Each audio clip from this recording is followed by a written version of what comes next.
Hello, dreamers. Perla here, as always. Thank you for your love and support. Thank you for liking, sharing, subscribing to the channel. And if you haven't done so, go ahead and do so. We would love to have you. So, Libra, this is your reading. Um, Breathe, my love. This is going to be a challenging week. There are certain things that you're choosing to face head on. There's some type of assistance or help that you are seeking, whether like it is to a therapist, maybe reaching out to a friend, or just getting help around the house. There's something here where you had learned to demonize something. Whether it was therapy, whether it was hiring someone to help you, like, oh, you have somebody that comes and cleans your house. Like, what, you don't know how to clean? Oh, you have somebody that cooks. Oh, you don't know how to cook? Oh, you have somebody that mows your lawn. You don't know how to mow your lawn. Like, everything that whenever you try to get help in any shape or form, you've always had somebody kind of criticize that for you.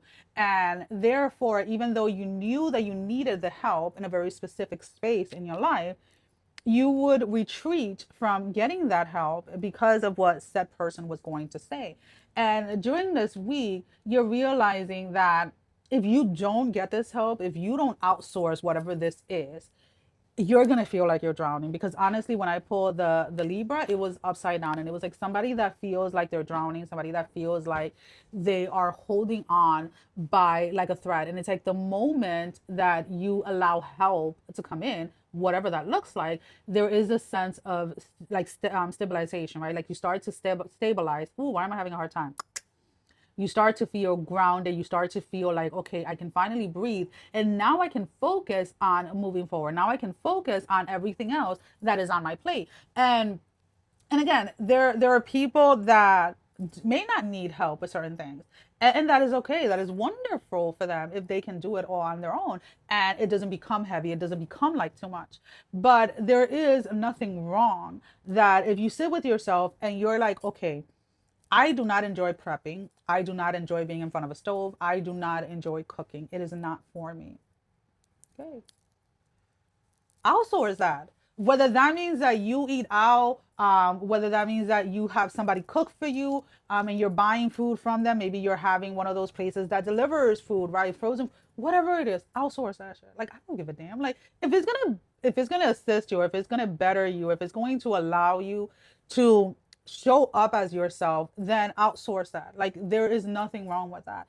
If you have a hard time, let's say, like deep cleaning, but you are okay with like picking up and stuff like that, then outsource the deep cleaning once a week, once every 2 weeks, whatever it is that works with your budget, whatever it is that works with your lifestyle.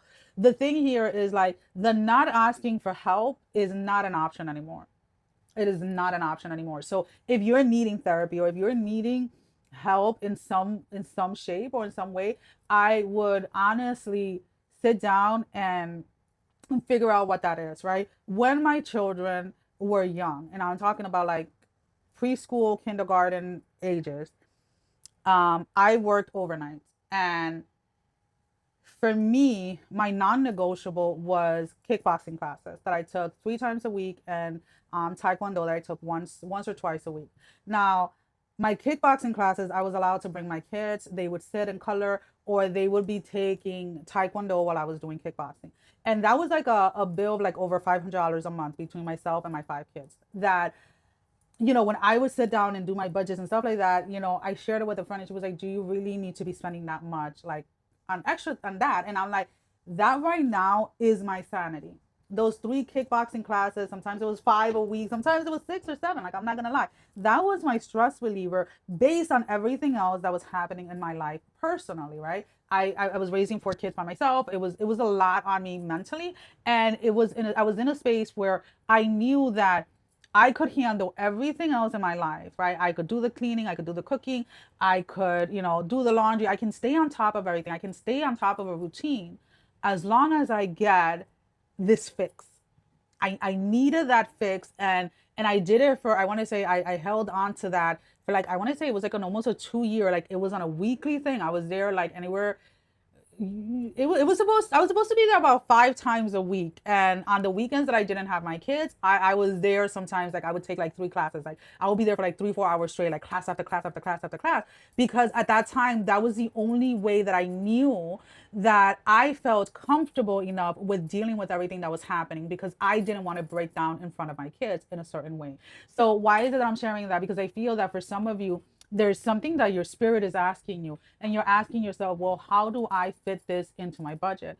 Look at your budget. The money is there if you readjust certain things. There are certain things that you could probably go without.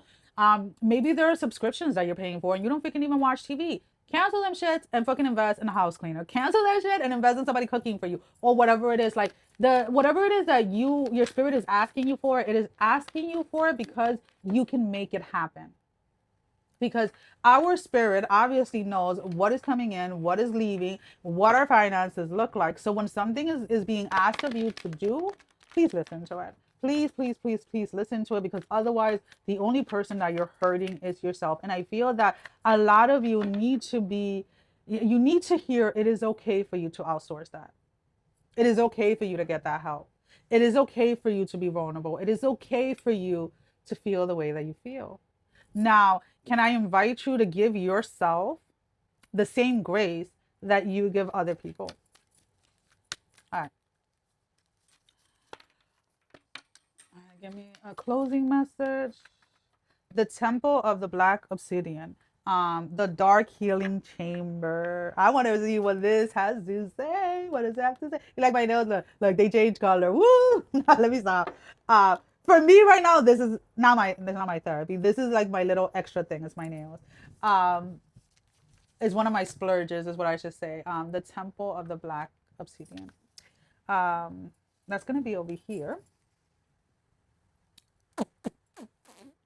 I know it's here, 174. Let's see. I love the fact that you guys are just doing the work, my love. Honest to God, I am so freaking proud of you. All right. Beloved initiative. The most challenging task is not to confront an external enemy, but to take courage in both hand and journey within, to meet our own dark self and begin the healing task of bringing love, acceptance, and light to it. That is the sacred purpose of any enemy, within or without, to bring us more deeply into our own being as we seek to find and heal the darkness within. Ooh, yes, Libra. You're definitely in a very deep, emerged healing cycle during this time. And again, I invite you to have a little bit of grace with yourself and allow your spirit to kind of guide you through this process. You're not going to regret it. Sending every single one of you love, strength, and blessing, guys. Take care. Love you all. Bye bye.